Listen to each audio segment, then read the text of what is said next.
April 2024 will be the biggest and most important month this year, guys. Look at this. Everything is merged together here. All the planets are very close together. Lots of new beginnings. Solar eclipse of the century is happening there. Powerful solar eclipse, which means new beginning solar eclipse, which means there is earthquake in your soul at certain level, because there are earthquakes as well on Earth. And this earthquake changes and gives you a new initiative, new direction in life, new identity areas.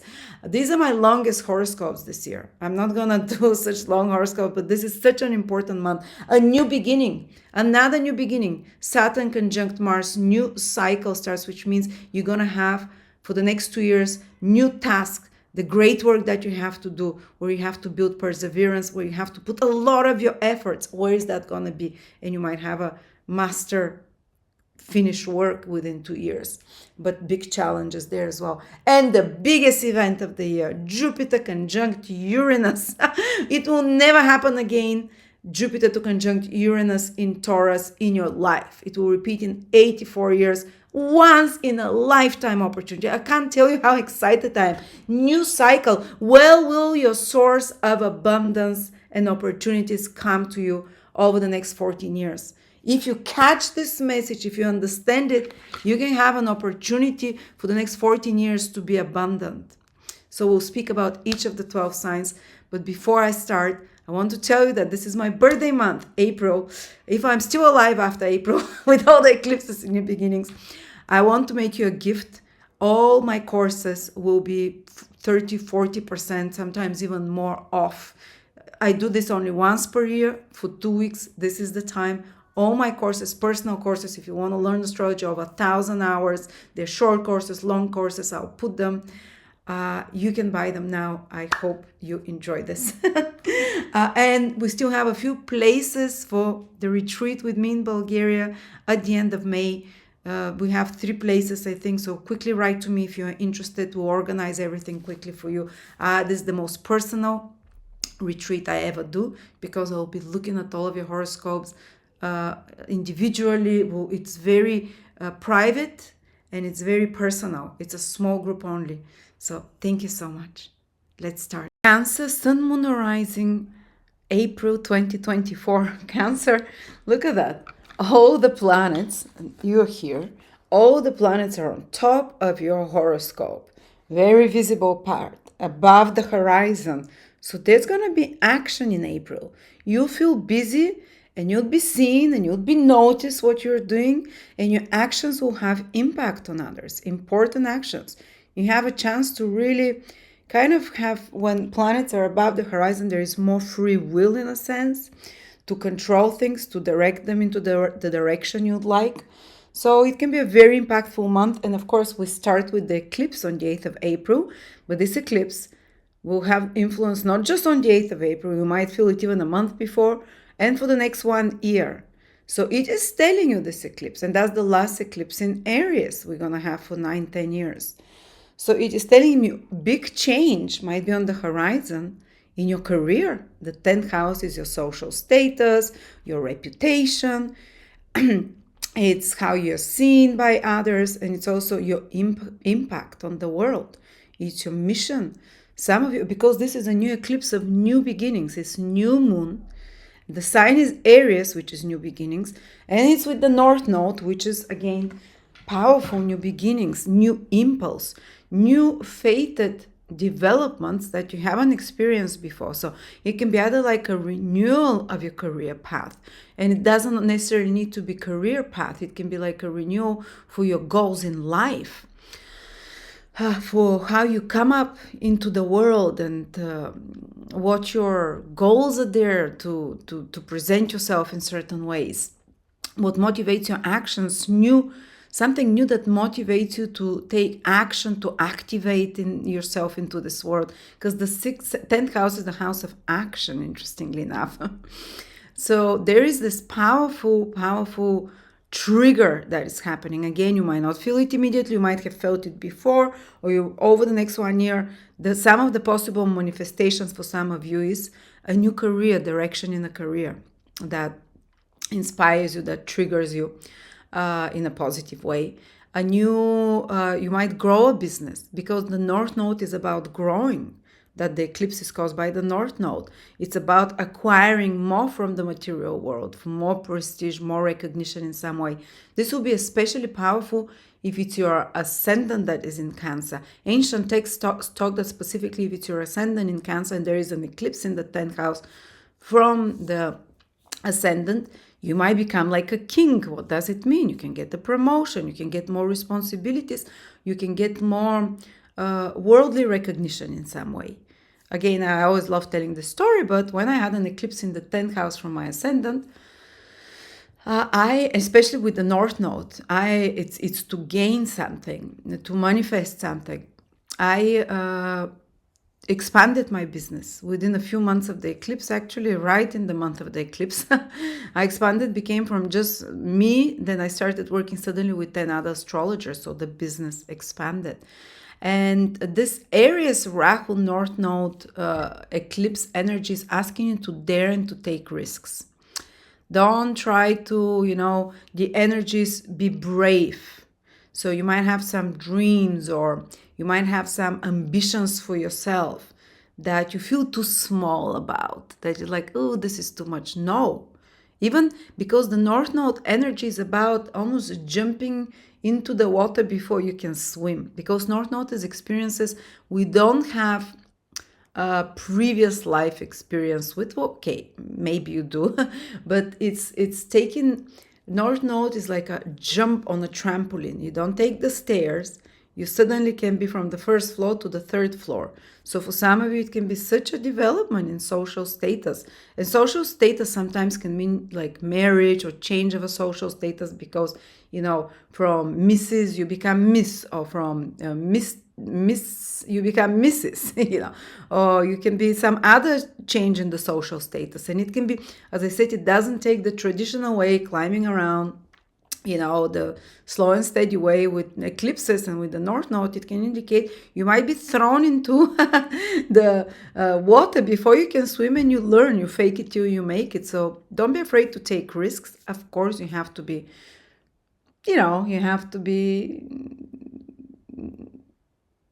don't be reckless. That's another thing. But now it's saying like if you take those chances, there can be sudden rise there. A new direction in your career is another way. A new inspiration to get you to activate it, and it doesn't necessarily need to be always career. It just gets you activated. And of course, the 10th house is institutions. There can be something important that's happening in regards to institutions, authority figures, like a new authority figure or boss, or you enter into a new role with different responsibilities on usage. Or it can even be father figure, something very important happening with an important father figure in your life.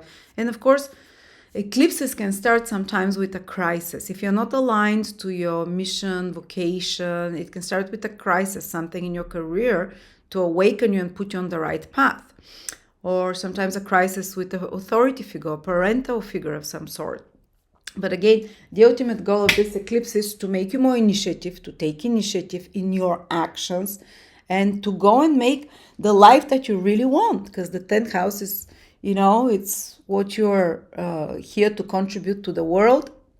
And Aries says, no longer don't try to please others or what others think, or be shy, be courageous and jump with both feet.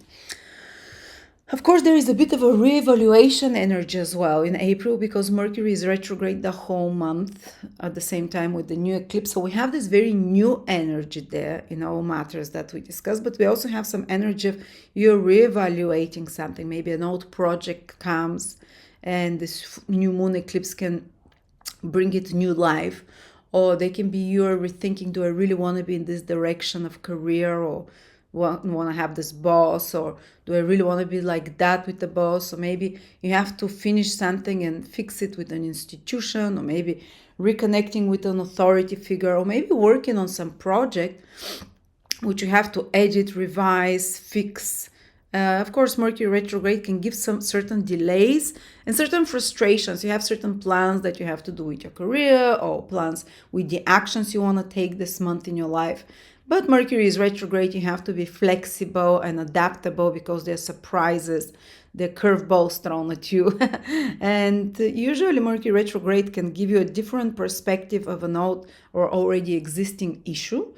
Maybe that's why it's like taking a break a little bit, and it shows you some project you're working on, or some goals you have for yourself, or some actions that you're taking, that you rethink them, see them from a different angle. And this eclipse as well, this brings the energy of the newness there, and to break through from inactivity into activity. This renewal can come also in parallel with this deep reconsideration. Or, as I said, it might be just another project you're finishing, completing, that you asked to revise a few times. So certain conversations, important conversations, clarifying conversations with authority figures, father figures, and so on, or papers connected to that, or maybe hearing from an interview about a job that you wanted before and it comes up now. Or maybe some old project comes up and you approach it with renewed, enthusiasm or renewed vision. And Venus will also be the whole month in Aries pretty much. So it also smooths whatever surprises Mercury retrograde or frustrations give us, or the eclipse can be a bit shocking sometimes. Venus direct, even though it's invisible, but it still can smoothen the situation, can make you feel more calm about it, can help you have good results. And that's about the eclipse, it might be. And of course, the other eclipse in March was in your 4th house.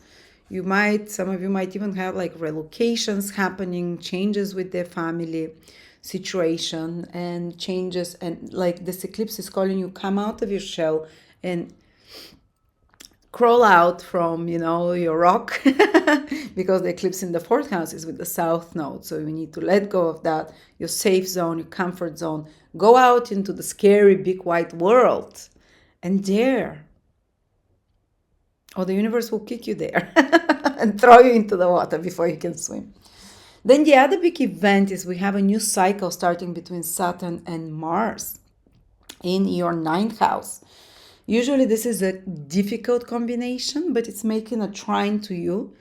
So it's around the 10th of April, but the themes that you start noticing in April while the conjunction is still closed might be something that you have to be dealing with for the next 2 years. And Mars and Saturn wants us to develop a no-nonsense attitude. No bullshit, no beating around the bush. Now you get serious and you work. Otherwise, there can be some slapping with the ruler from the universe. Because Saturn and Mars don't play around. If you don't do things right, according to the principles of Saturn and Mars, and they're in your 9th house. Here, there is like a very strict moral or ethical. The universe is kind of becoming stricter when it comes to morals and ethics for you, moral dilemmas of any sort. So Saturn-Mars conjunction here might mean that for the next 2 years, you're grappling or really seriously approaching, not just seriously, but with focus and determination and willpower, which is also Mars qualities, the matters of maybe eliminating or creating more virtues. You might be approaching the topic of self-improvement, which is 9th house, is one of the self houses. It's another water sign for you. It is the highest version of the self. If the first version is your awareness of I, Cancer, the second version is you as the creator, the third version is you as your highest self, the highest potential is this 9th house. So it's about house of self-growth, self-improvement. So really getting serious about some studies, higher knowledge, education, pre-qualification. You might start on some difficult project about this is the house where you're upgrading yourself through your knowledge. This is the house of knowledge, through your wisdom. So you might get very serious about taking on some difficult course to study, some teaching or learning path that you embark on, that you'll put a lot of effort and energy and seriousness and willpower in the next 2 years.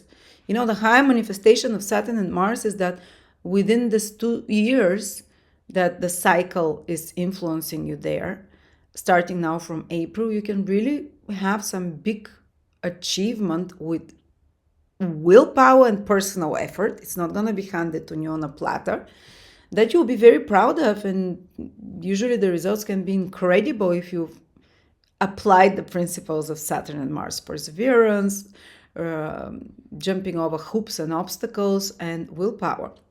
Of course, there might be some issues, again, nine houses, with the teachers, professors, or legal system. Sometimes it might be matters, nine houses, the laws, whether spiritual or human laws, the legal system, or whether the spiritual principles, this is the house of God, but also of judges. So you might have, some of you, some battle that is starting, or that you might be even aware of it already, connected with legal papers, with something about visas or foreign countries relocation, where you have to be very consistent, use willpower, no shortcuts.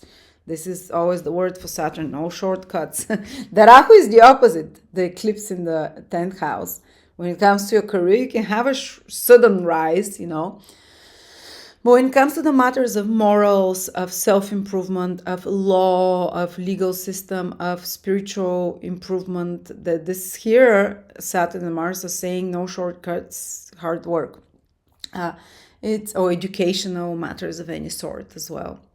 And it can give you sometimes issues as well. It's one of the houses of the father, together with the 10th house, something to do with the father that is more challenging, let's say. It can also embark you on a new project that is connected to the 9th house, maybe connected to, I don't know, either foreign relocation or something to do with foreigners, something to do with teaching as well, and so on. But be serious about your spiritual self-improvement approaches. You will be. And you put your philosophies and beliefs into order, and try to also, through Mars, to apply them. Maybe while Neptune was in your 9th house for the last 12 years or something, 14 years, you absorbed a lot of different spiritual beliefs, but that are undefined. And now Saturn comes to organize those for the next 2 years. And Mars comes, not that just your head is full of different spiritual ideals, but Saturn comes, let's organize them so you know what it is, make sense of them, remove the ones that unrealistic, whatever learnings, teaching, knowledge you have. And Mars says, and let's act on them. Okay, you've been absorbing them like a sponge for 14 years, Neptune in the 9th house. Now, time to organize, eliminate, and act on it. So there might be, for some of you, some kind of a bit of a spiritual crisis, let's say, because the 9th house is our belief in the future, connection to God. But also it can be a big push for you to work harder towards achieving this connection, this meaning in life, this making sense of everything and understanding it, becoming very serious about that. All right. It's also about traveling, distant traveling. Yeah, in April might be, but with Saturn and Mars in the 9th house, maybe if you're going on some kind of if you're going to travel for work, might be good, or for some internal work, or maybe for some martial activities there. I don't know, boot camp. But there might be some stresses around that, around the 10th in particular. Okay, and then the most important event. I think it's probably, the eclipse is a big deal, but Uranus joins Jupiter. Eclipses happen 4 times per year, sometimes 5. Jupiter joins Uranus once in 14 years. Last time was 2010. Now it's joining for the first and last time in your life in your 11th house. It will never happen before it happened in your 9th. Now it's in your 11th house. Okay, what is it? It's a house of fortune, first of all. It's the house of, in Western astrology, the 12th house, the 11th house, the house of rewards, gains, fulfillment of wishes and dreams and desires. And Jupiter and Uranus are like green light. They're gates that allow. Just like Saturn forbids and watches you very closely. So be moral, follow all moral, strict rules, the highest possible, because there will be repercussions otherwise from the law, from the one above, your higher self, but at the same time, there's such a door opening for you in April, and it opens for 14 years. So something will be happening, might be already for you, might be started from the beginning of the year. Jupiter has been close to Uranus from the beginning of a year. So don't fixate on the date, the 20th of April only, and expect, oh, nothing happened, astrology doesn't work. No, you look back on this year, 2-3 years or 5-6 years from now, and you'll say, wow, this was around the time of the year, maybe not exactly on the 20th of April, but around the spring, the beginning of the year into the summer, that a new spark of inspiration entered my life that becomes a source of abundance, wealth, fortune, because it's a very fortunate abundance. Jupiter is fortune. Uranus is coming suddenly. Uranus is sudden luck. Jupiter expands that. So there might be sudden rewards for you. Reaping rewards as well. Financially, a new opportunity for income. 11th house is income. Or 11th house is business as well. It's the money of the business. We see you have activation here if you have business or career for something new to start. But also you have activation here that for the next, not just now, but for the next 14 years, you might be reaping from that. Some new source of income, some new source of public recognition as well as the 11th house. Maybe you bring out a product and society and it goes viral. Jupiter-Uranus has this viral spreading quickly. 11th house is to spread to large groups of people. Maybe you have an idea, you want to teach something. This new cycle in your 9th house, activation of teaching, you have a message. You're a messenger for the gods or want to help people, be counselor or whatever. Something idealistic, well, it can become viral. Or if it's a career, path, it can become viral. And you can influence large amounts of clients or people or followers or viewers with this 11th house Jupiter-Uranus, because this is the access to society. And also it triggers for you a process where you'll be very much in tune with what the collective wants and needs, the fads, the trends of the collective. The 11th house is society as a whole, and Jupiter and Uranus are two of the most intuitive planets. Jupiter rules angelic wisdom, Uranus rules divine wisdom. It's like you'll know. There might be some downloads you receive, how to fulfill your dreams and wishes, which is the 11th house as well. There can be some downloads and suddenly getting an opportunity, or there might be someone that you meet suddenly. 11th house is other people in society, acquaintance. It doesn't have to be buddy. It might be someone from your friend circle. It might be someone from online. It's society and humanity as a whole.